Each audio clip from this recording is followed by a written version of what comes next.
Hello everyone, welcome back to YouTube channel Eduhead judiciary. MP ADPO से related जो information है वो आप तक भी पहुंची गई होगी कि उसकी वैकेंसीज बहुत जल्दी आने वाली हैं। अब एग्ज़ाम कब कंडक्ट हो सकता है ये तो कहना अभी मुश्किल होगा, पर संभावना यही है कि इस साल के अंत तक या अगले साल की स्टार्टिंग में आपको एग्ज़ाम देखने के लिए मिल जाए। उससे संबंधित हम यूट्यूब चैनल पर फ्री लाइव क्लासेस स्टार्ट कर रहे हैं, जिसमें कि लास्ट टाइम जो एग्ज़ाम कंडक्ट हुआ था उसमें जितने भी एक्ट्स थे, लॉज थे, वो सारे यहाँ पे कवर करे जाएंगे। और भी इससे रिलेटेड जो इन्फॉर्मेशन है जो इस सीरीज़ में इंक्लूड होगा वो आपको टेलीग्राम चैनल पर या फिर फर्दर लेक्चर्स जो रहेंगी उसमें आपको बताया जाएगा, शेयर करा जाएगा। तो अगर आप इसका लाभ लेना चाहते हैं तो जुड़िए हमारे साथ में, सब्सक्राइब करिए चैनल को और इन्फॉर्मेशन को शेयर करिए। चलिए स्टार्ट करते हैं। आज से ही हम लोग पीसीपीएनडीटी एक्ट 1994 अपना लेक्चर 1 आज स्टार्ट करेंगे, जिसमें कि हम डेफिनेशन पार्ट कवर करेंगे। पीसीपीएनडीटी एक्ट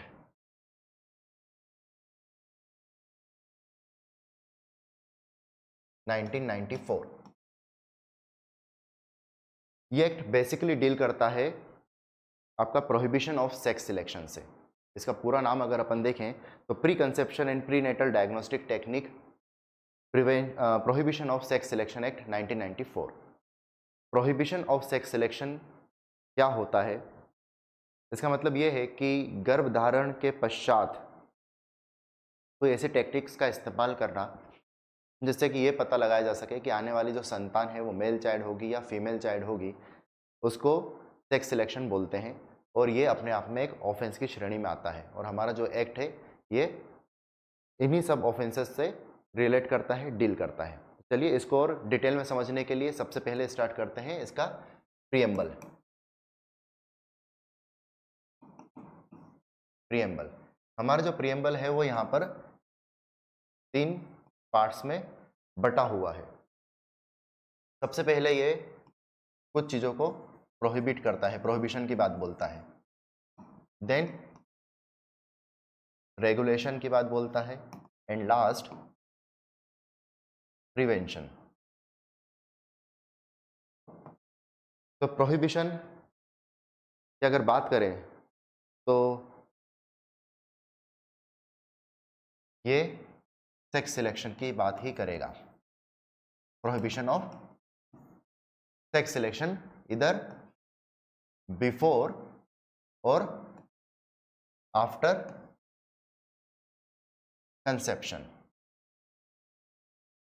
ठीक है, an act to provide for the prohibition of sex selection before और आफ्टर कंसेप्शन। तो सेक्स सिलेक्शन किसी भी तरीके से यहाँ पर सही नहीं माना गया है, और अगर ऐसी कोई टेक्निक का इस्तेमाल करके, जो कि हम आगे आने वाले यहाँ पे रेगुलेशन वाले पार्ट में देखेंगे, उनका इस्तेमाल करके, उनका मिसयूज करके अगर इस तरह की चीज़ें डिस्क्लोज की जाती हैं कि मेल चाइल्ड है या फीमेल चाइल्ड है, तो वो ऑफेंस की श्रेणी में आएगा और गलत होगा। आगे रेगुलेट करता है उन सब टेक्निक्स को जो कि बनाई गई थी एक अच्छे उद्देश्य से, अच्छे इंटेंशन से, जैसे कि regulation for prenatal diagnostic technique for the purpose of detecting genetic abnormalities. ठीक है, कि जो बच्चा है ये कोई लाइफ थ्रेटनिंग डिसीजेज से नहीं ग्रसित हो आगे चलकर, जब इसका बर्थ हो जाए कोई उसमें जेनेटिक एबनॉर्मलिटीज नहीं हो, मेटाबॉलिक डिसऑर्डर्स नहीं हो, क्रोमोसोमल एबनॉर्मलिटीज नहीं हो, और इसी तरीके की और भी चीज़ें यहाँ पे दे रखी हैं, वो देख लीजिएगा एक बार। तो उन सब चीज़ों को रोकने के लिए, उनका डायग्नोस करने के लिए जो टेक्निक्स बनाई गई थी, अगर उनका मिसयूज होगा और उसको यूज करा जाएगा सेक्स सिलेक्शन के लिए, तो वो गलत होगा। तो उन सारी चीज़ों को ये एक्ट जो है वो रेगुलेट करता है। आगे prevention of their misuse of for sex determination leading to female foeticide, और प्रिवेंट करता है अल्टीमेटली अगर सेक्स सिलेक्शन टेक्निक यूज हो रही है तो क्या हो रहा है हमारे समाज में, जो चीज़ें चली आ रही हैं वो क्या है कि लड़का चाहिए, लड़की नहीं चाहिए। अब तो समय बदल गया है, पुराने समय में ऐसी चीज़ें ज़्यादा थी, ऐसी सोच प्रभावी थी। तो क्या होता था, ये एक्ट इसीलिए बना कि फीमेल फिटिसाइड बहुत ज़्यादा हो रहे थे, और उसको रोकने के लिए इस एक्ट का फिर इनेक्टमेंट करा गया, है ना। तो for the prevention of their misuse for sex determination leading to female foeticide and for matter connected therewith और इंसिडेंटल देयर टू। तो ये सारी चीजें थी, इसको एक बार हमने देख लिया है, समझ लिया है, अब इसका ओवरव्यू पूरा आ चुका है। अब ये एक्ट क्या बात करेगा ये हमको क्लियर हो चुकी है ना।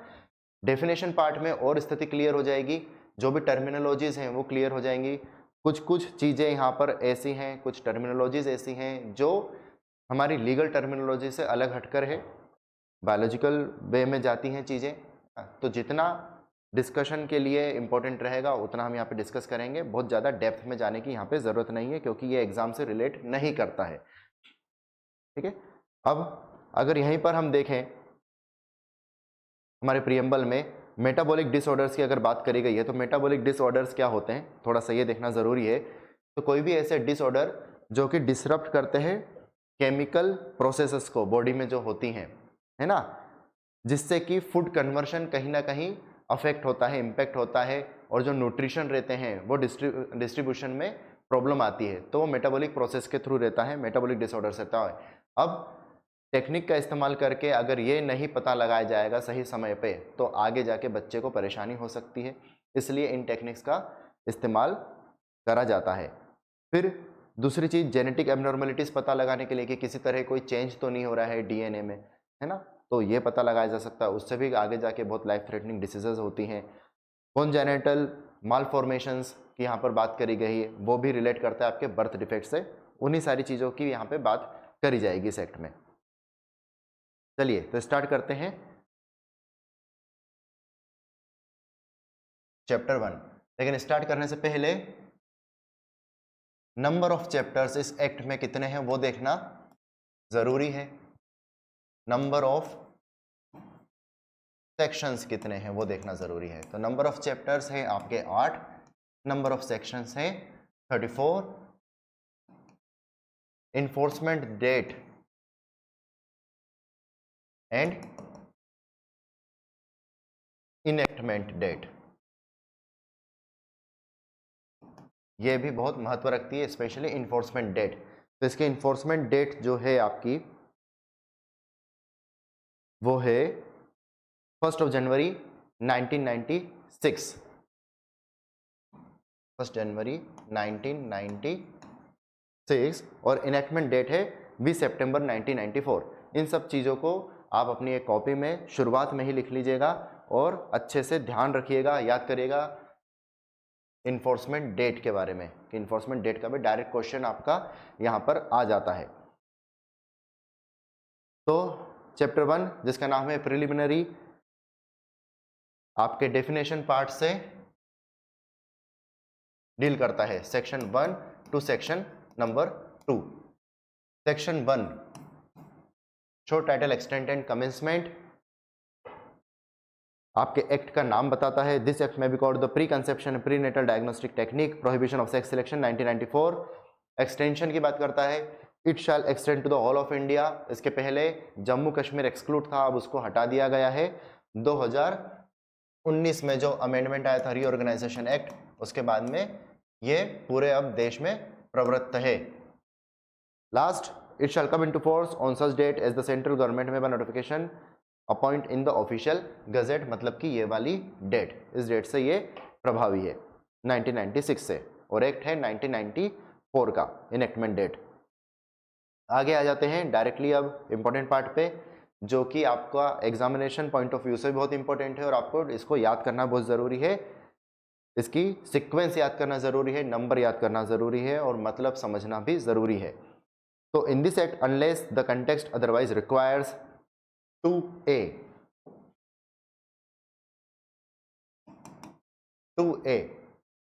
appropriate authority means the appropriate authority appointed under section 17। तो जब सेक्शन नंबर 17 देखेंगे यहाँ पर उसको फिर हम डेफिनेशन पार्ट से रिलेट कर लेंगे। ऐसे ही board means the central supervisory board constitute under section 7। आप ये देखिएगा कि अल्फ़ाबेटिकली यहाँ पर अरेंज्ड है सारी डेफिनेशंस, तो आपको याद करने में भी इजी रहेगा, है ना, तो इसको लिख लिख के याद करिएगा। उसके बाद आता है फिर BA, ये एक नई डेफिनेशन इसमें इंसर्ट करी गई है 2003 में, DA। ये डेफिनेशन है आपकी कंसेप्टस की। अब कंसेप्टस क्या होता है? कंसेप्टस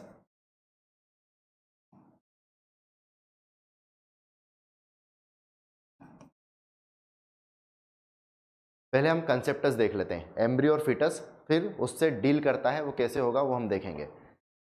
कंसेप्टस means any product of conception, है ना, तो कंसेप्शन से ही कंसेप्टस बना है, कंसेप्शन का एक प्रोडक्ट कंसेप्टस कहलाएगा। Conceptus means any product of conception at any stage of development, ठीक है, तो कोई भी एक डेवलपमेंट की स्टेज चल रही है, जब कंसेप्शन हो चुका है, गर्भधारण हो चुका है, तो जो बच्चे के डेवलपमेंट की स्टेज चल रही है, right from fertilisation until birth. Conceptus मतलब जो डेवलपमेंट स्टेज है वो फर्टिलाइजेशन टू बर्थ, ठीक है, ये ध्यान रखिएगा। Fertilisation until birth including extra embryonic membranes as well as the embryo और फीटस, ठीक है, मतलब इसमें क्या चीजें आ गई आपके कंसेप्टस की डेफिनेशन में, एम्ब्रियो और फीटस भी आ गया, ये आपको दोनों चीजें ध्यान रखनी है। अब इससे हम आगे बढ़ेंगे हमारी नेक्स्ट डेफिनेशन में, जो है कि बीबी, और यह है फीटस, यह है बीसी।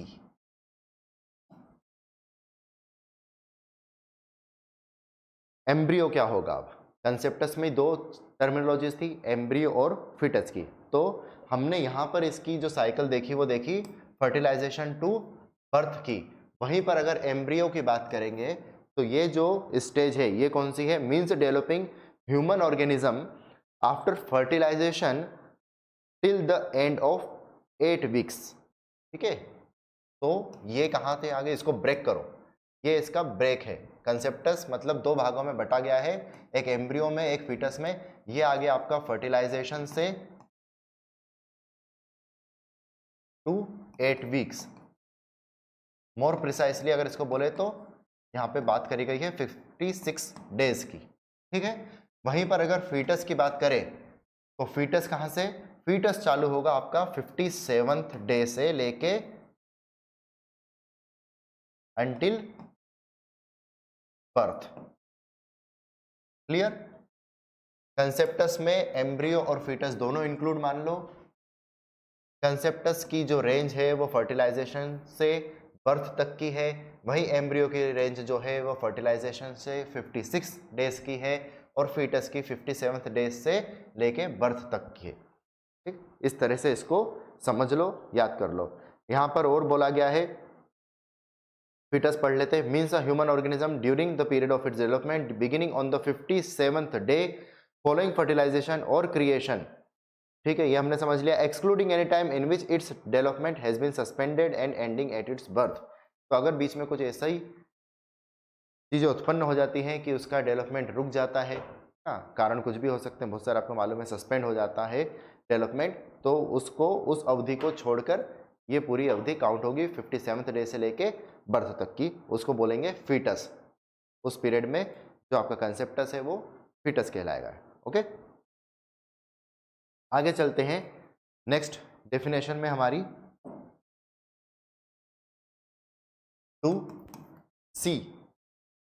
2C है जेनेटिक काउंसलिंग सेंटर, उससे ही फिर मिलती जुलती है 2D जेनेटिक क्लिनिक, और उससे मिलती जुलती है जेनेटिक लेबोरेटरी।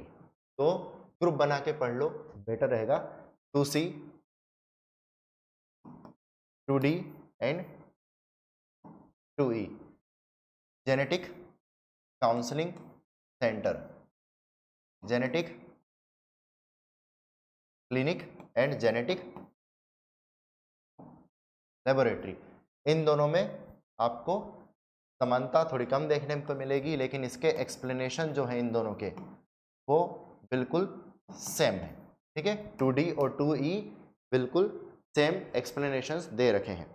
देखते हैं जेनेटिक काउंसलिंग सेंटर क्या होगा। जैसा कि ये नाम ही अपने आप में बता रहा है, जहाँ पे काउंसिल दी जाए, है ना, काउंसलिंग दी जाए। मीन्स एन इंस्टीट्यूट, हॉस्पिटल और नर्सिंग होम और any place by whatever name called which provides for genetic counselling to patients. ठीक है, जेनेटिक काउंसलिंग पेशेंट्स को दी जाए वो होगा genetic counselling centre. Not so important definition for examination, but 2D और 2E जो है ये आपके लिए इंपॉर्टेंट हो जाती हैं। Genetic clinic means a clinic, institute, hospital, nursing home और any place by whatever name called which is used for conducting prenatal diagnostic procedure. तो जेनेटिक क्लिनिक में क्या होगा, आपके डायग्नोस्टिक प्रोसीजर्स कंडक्ट होंगे। ठीक है, ये ध्यान रखिएगा, जेनेटिक क्लिनिक में आपके डायग्नोस्टिक प्रोसीजर्स जो हैं वो कंडक्ट होंगे। फॉर एक्सप्लेनेशन में, for the purpose of this close, genetic clinic includes a vehicle, एक व्हीकल भी हो सकता है जो पोर्टेबल व्हीकल हो सकता है जिसमें कि हम मशीनरी प्लेस करके इस तरीके के जो टेस्ट हैं उनको कंडक्ट कर सकें। Vehicles which where ultrasound machine or imaging machine or scanner or other equipment capable of determination sex of the foetus or portable equipment which has the potential for detection. तो explanation में इसको और थोड़ा wide करा गया है कि अगर ऐसी कोई जगह नहीं है, जैसे यहाँ पे इन्होंने बात करी थी नर्सिंग होम, हॉस्पिटल, मतलब ये एक ऐसी चीज हो गई इमूवेबल प्रॉपर्टी, लेकिन पोर्टेबल व्हीकल भी इस तरह से बन सकता है जहाँ पर टेस्ट कंडक्ट किए जा सकते हैं, वो भी जेनेटिक क्लिनिक की कैटेगरी में आएगा। वही बात करते हैं अगर जेनेटिक लेबोरेटरी की, तो ये क्या होगा, अब जेनेटिक क्लिनिक पे कोई इंसान गया, वहाँ से अगर ब्लड सैंपल लिया तो कहाँ जाएगा, लेबोरेटरी में। उसी तरीके की बात यहाँ पर करी गई है। Means a laboratory and includes a place where facilities are provided for conducting analysis or test of samples received from genetic clinic. ठीक है, जहाँ पर एनालिसिस होता है किसी तरीके का, या फिर जो भी सैंपल्स जेनेटिक क्लिनिक से आए हैं उनके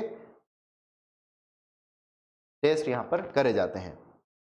आगे एक्सप्लेनेशन में फिर सेम बात, जेनेटिक लेबोरेटरी क्या हो सकती है, includes a place where ultrasound machine, जहाँ पे अल्ट्रासाउंड मशीन्स रखी जा सकती हो, इमेजिंग मशीन्स हो, स्कैनर्स हो, ये सारी चीज़ें रखी गई हो, वो जेनेटिक लेबोरेटरी की कैटेगरी में भी आएगा। तो एक्सप्लेनेशन बिल्कुल सेम है क्योंकि वाइडर कवरेज इनका उद्देश्य था देना, दोनों ही डेफिनेशंस को।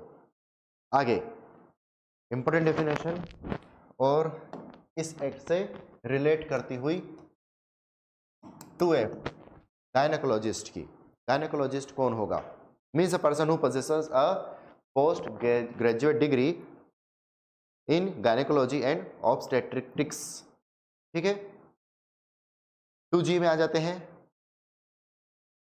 Medical geneticist includes a person who possesses a degree or diploma in genetic science in the fields of sex selection and prenatal diagnostic technique or has experience of not less than 2 years। ठीक है, तो यहाँ पे degree या diploma होना जरूरी है किसमें, जेनेटिक साइंस में।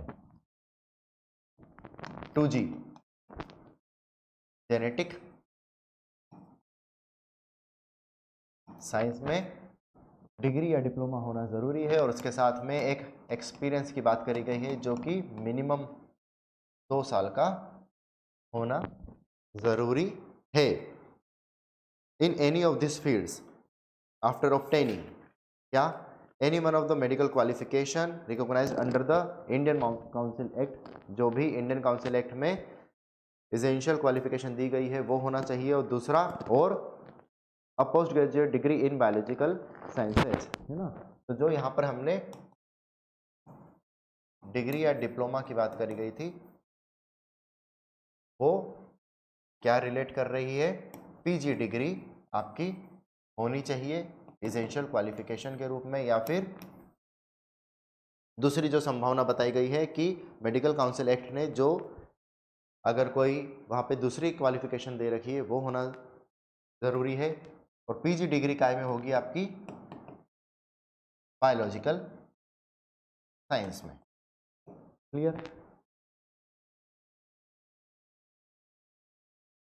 Medical geneticist includes a person who possesses a degree or diploma in genetic sciences in the fields of sex selection, है ना, and prenatal diagnostic technique or has the experience of not less than 2 years। ये सारी चीज़ें जो बताई गई हैं इसमें वर्ड यूज करे गए हैं और, तो या तो ये या तो ये या तो ये, है ना, ये संभावनाएं रहेंगी, या तो डिग्री हो या डिप्लोमा हो जेनेटिक साइंस में, या फिर उसके पास में और has the experience of not less than 2 years अगर ये दोनों नहीं है, डिग्री या डिप्लोमा नहीं है, तो फिर 2 साल का एक्सपीरियंस कायम है इन एनी ऑफ दिस मतलब इंडियन मेडिकल काउंसिल ने अगर कोई बात बताई गई है, वहाँ पे कोई क्राइटेरिया प्रिस्क्राइब करा गया है, तो या तो उसमें हो या फिर एक उसके पास में पीजी डिग्री हो बायोलॉजिकल साइंस में। ठीक, क्लियर। अब आ जाते हैं अगला हमारा 2H पीडियाट्रिशियन के बारे में। पीडियाट्रिशियन क्या होते हैं? वो डॉक्टर्स जो बच्चों को देखते हैं, है ना, चाइल्ड स्पेशलिस्ट जो होते हैं उनको पीडियाट्रिशियन बोलते हैं। Means a person who possesses a PG degree in paediatrics. आगे इंपॉर्टेंट डेफिनेशन थी वो भी। आई में आ जाते हैं 2I प्रीनेटल डायग्नोस्टिक प्रोसीजर्स क्या होते हैं। अब ये देखिएगा, टेक्निकल है थोड़ा।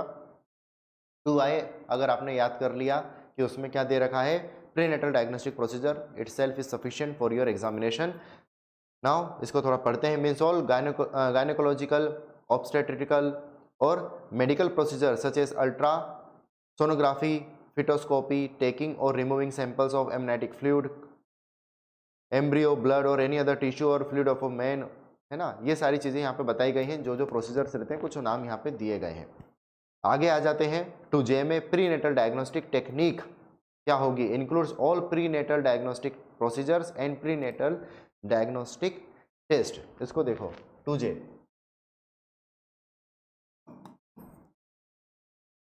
Prenatal diagnostic technique. ये टी से मतलब है यहाँ पे टेक्निक। इसमें कौन कौन सी दोनों चीज़ें आ रही हैं, प्रोसीजर्स भी आपके डाल दिए गए हैं डेफिनेशन में और टेस्ट भी डाल दिए गए, है ना। Includes all prenatal diagnostic procedures as well as test. आगे आ जाओ, अब टेस्ट क्या होता है उसको परिभाषित करा गया है आपके आगे वाली डेफिनेशन में 2K में। तो टेस्ट में क्या आ जाएगा, वापस से वही सारी चीज़ें जो हमने प्रीनेटल डायग्नोस्टिक प्रोसीजर्स में देखे थे, है ना। तो ये तीनों डेफिनेशन रिलेट कर रही हैं एक दूसरे से, प्रोसीजर और 2K में टेस्ट। वहीं पे प्रोसीजर में जो बातें बताई गई थी वही टेस्ट में आ जाएंगी आपकी, और ये एक वाइडर डेफिनेशन है जो इन दोनों को समाहित कर रही है। आगे आते हैं 2L prescribed means prescribed by rules made under this act. काम की डेफिनेशन नहीं है, लेकिन 2L अपने आप में काम का है, प्रिस्क्राइब का डायरेक्टली कभी कभी क्वेश्चन आ जाता है। आगे 2M रजिस्टर्ड मेडिकल प्रैक्टिशनर कौन होगा। Means a medical practitioner who possesses any recognized medical qualification as defined in 2H of the Indian medical council act 1956, और जिसका नाम स्टेट मेडिकल रजिस्टर में भी लिखा गया हो। 2N regulation 2O sex selection, ये डेफिनेशन आपकी इंसर्ट करी गई थी अगेन 2003 में। ये भी आपको ध्यान रखना है, यहाँ से भी क्वेश्चन डायरेक्ट बन जाता है कि कौन से सन में आपकी सेक्स सिलेक्शन की डेफिनेशन एक्ट में डाली गई है। तो 2003 में दे रखी है।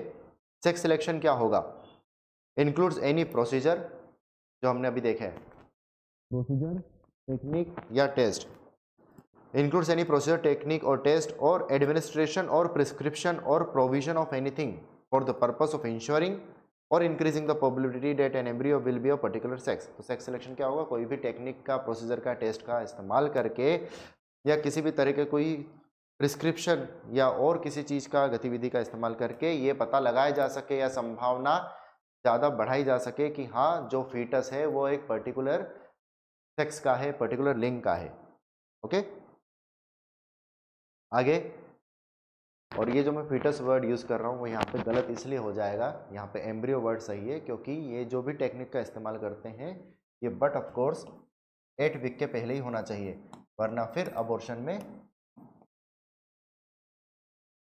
दिक्कत होती है ना। तो ये जो भी मिसयूज़ होता है, कुल मिला के इस टेक्निक का मिसयूज़ करके जो सेक्स सिलेक्शन करते हैं वो इस अवधि के पहले कर लेते हैं, इसलिए यहाँ पे जो वर्ड यूज़ करा गया है वो एम्ब्रियो करा गया है, नहीं कि फीटस करा गया है ना।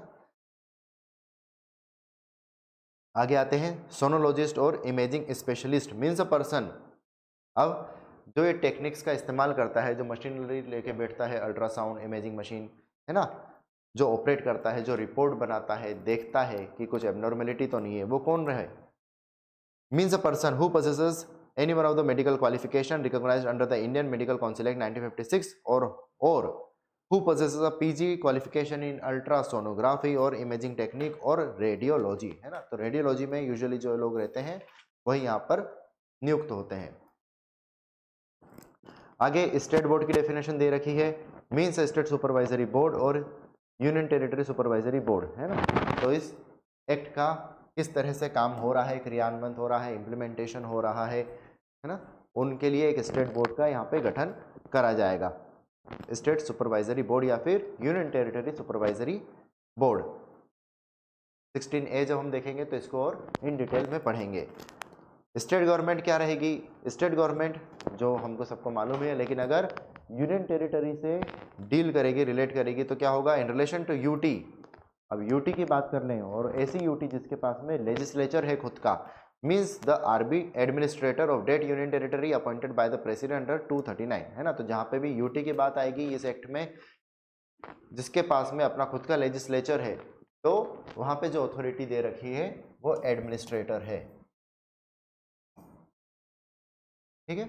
इस बात को ध्यान रखिएगा। तो ये हो गया हमारा डेफिनेशन पार्ट। नेक्स्ट लेक्चर में लाइव क्लास में, ये तो रिकॉर्डेड वर्जन था, लाइव क्लास हम लोग स्टार्ट करेंगे नेक्स्ट लेक्चर में, जिसमें कि आपका सेक्शन नंबर 3 से हम सेक्शन नंबर 6 तक कवर करेंगे। डेली बेसिस लगभग 1 घंटे की क्लासेस आपकी रहेंगी, तो जुड़िए हमारे साथ में। धीरे धीरे इसी तरीके से सारे एक्ट हम कवर करेंगे। हमारे पास में अभी टाइम की कोई कमी नहीं है, we have ample amount of time. जब तक एग्जामिनेशन का नोटिफिकेशन नहीं आता है उसके बाद में भी अच्छा खासा समय दिया जाता है पढ़ने के लिए। तो वापस से कुछ नई बैच वगैरह लाएंगे, तब तक के लिए तो हम इसको चलते हैं। और अगर पूरे कोर्स की बात करें तो लगभग मानिए 3 से 4 महीने में आपके सारे एक्ट्स यहाँ पे कवर हो जाएंगे, है ना। 1 घंटे का टाइम हमारा रहेगा, और भी जो भी चीज़ें हैं मैं आपको अपडेट करूँगा timely. Thank you so much.